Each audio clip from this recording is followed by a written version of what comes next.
So the differences are like, it's like. I think and one of them's got 10 horsepower. I mean, I think what happened is this is probably what's available. I can tell you the one does 50,000 BTUs, the other one does 250,000 BTUs. You're talking about a commercial unit rather than a driveway unit. And that's all I know because I know the equipment. But I will remove myself from the process only because. Well, it looks like there's two of them here that are in the same range. Two of them are 10 horsepower. But it has not gone out to bid. No, they've not gone out to bid. So we're talking about bid only to do things, Dennis, you would know. I mean, he can get prices or whatever, and I will stay out of it, but if it's going out for bid. No, it's not going out for bid. Yeah, he did not. He did not go out, but he went out because it's under 10,000, but he went out to find out what's available out there, what it costs. And so I think these are three he came back with, maybe hoping we'd buy that 20 horsepower. Hold on, just in all fairness, okay, after Monday night's meeting, the price was $9,990, and Kenny raised the issue. I called up the next day and told them to go get some more proposals, so I didn't use the word go out for bid. All right, so I don't want to, so if anybody might be at blame, it might be me. There's no blame. It's the right thing we do. We weren't sure it was state bid or not because we first got the impression what was confusing that it was state bid and it's not. Well, he actually thought it was state bid. In the proposal you see, it's a municipality bid. I know. And it got confusing because you thought it was a state bid. Well, that's what we talked about Monday. If you really mentioned that Monday, it might be municipality deal. Yeah, because it wasn't a state bid. And I didn't know about anybody else at that time. Whatever. Okay. Edmar is basically the same machine as the first gentleman. Edmar? They're about the same people. The way I'm looking at it. Right. Actually, Edmar's probably a better price based on what they have here. 10 horsepower versus 5.5. Yeah. So if they got 300 gallons and that's 250, maybe Steve wanted to look at these. I have no problem. Yeah, there's substantial differences. If you look at this, these specs compared to Hoffman's, this is a little better machine. You got to do more for your money. They're basically the same price. Let's not bid on it. Okay, so I'll vote on it. No. Well, I think what we're talking about is to authorize him to go out and purchase a machine not to exceed $10,000. And he can buy any machine he wants to buy, based on the best thing he can. I don't think that's the right way to do it. Just go out and buy a machine less than $10,000. If you're making comments because of the difference of these machines, then it's about what you're getting, not what you're paying for. Is it possible, like he has actually specs for Hoffman, that's what he's basically his thoughts are. Could he ask the other companies that have anything close to, or, I mean, a 20 horsepower motor is definitely drastic. All we have to do is bid on it, okay. We'll vote on it, and we'll take it back. I will abstain from the voting only because of the situation. Okay. Well, I think that again, I'd like to follow the lead of just what Ken said, and that is he's discussing this because these other companies might come in for a few $100 more or less, get even still a bigger, better machine for less. I mean, just the fact that just for asking. Horsepower. I mean, if I was up purchasing myself. If you're going to do it in that manner, then you should bid. Even though it's less than 10,000. Well, you don't know if it's going to be. No, we're not going to spend 110. That means you always have the right to reject any and all. You follow? I'm just. But we're in the middle of the asphalt. Well, I realize. No, I'm just saying. Where you're going. They're going to be finished with asphalt. They're going to be finished with asphalt anyway. Right. And the other thing too is you got to take into consideration some of these other ones are probably for people that do asphalt on roads every day. We do it for maybe 2 weeks out of the year. We're halfway done already, and we started on Monday. So, because our dollars don't go that far. So you got to look at how much work you do compared to, I would just recommend if you're going to revisit the process, that because of the closeness to the $10,000 figure, and the fact that even with your whatever specs you prescribe, you might get an additional machine or additional equipment on a machine. I would recommend that you go with bid. All right. Well, basically, it's not going to help us. If we bought this machine up, that's not going to. You've got time, and I think you always got to look. All right. Who made the motion? You want to withdraw your motion? Absolutely. Okay. And what we'll do is we'll go back to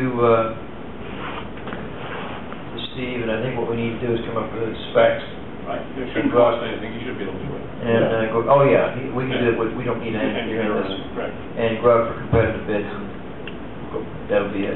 Okay, very good. Because I just want to let you know how it turned, why it turned out. The right thing. Well, on Monday, Came back with Dennis recommended that they go out for bid, Monday. Unless it was on state bid. We weren't sure, we didn't know. And I tried that tonight, and it's still not on state bid, Yeah, correct? Right. no. Yeah, believe me, it's better course. One of the other things, though, I think to give, we need to give some, I think, advice to Steve, and that is also, it needs to be in the range of what he originally wanted. We don't need to be going out for 20, 30, 40 horsepower machine. Well, it should be in a range for what he needs.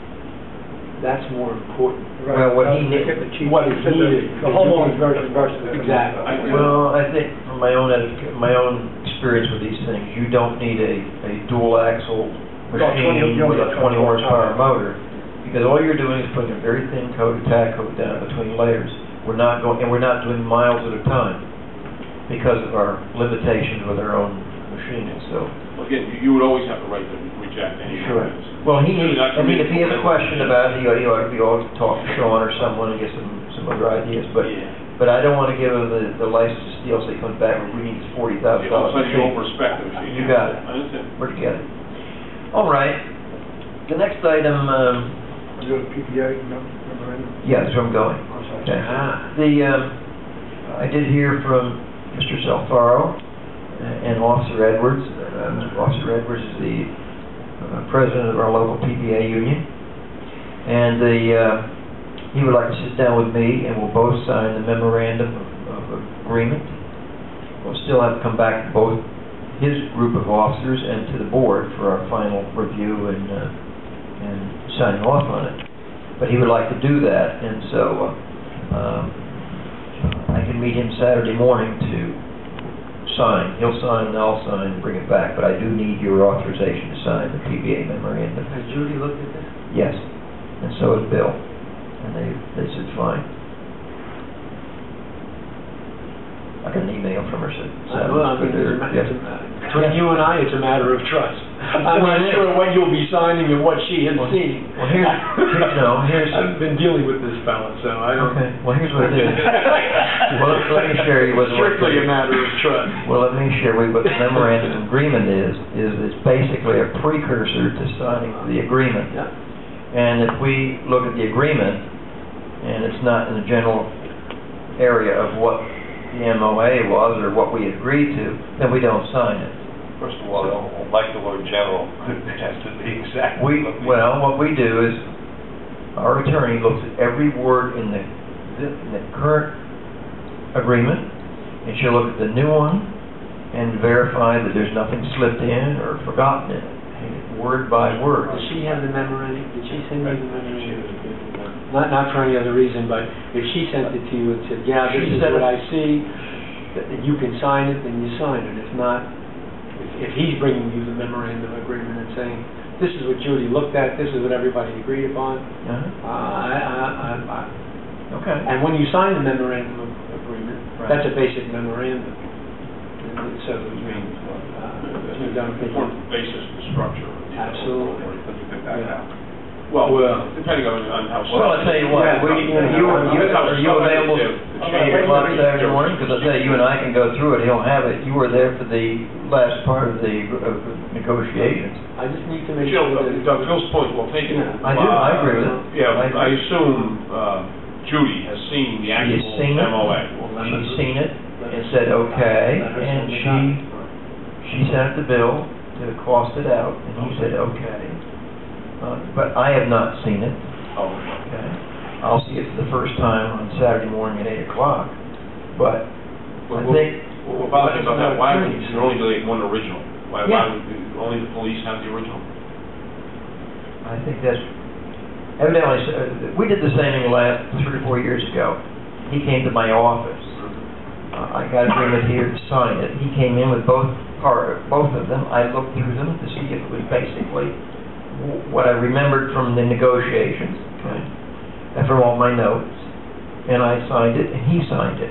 It then went to his PBA organization with a finished contract. Okay, they agreed to it.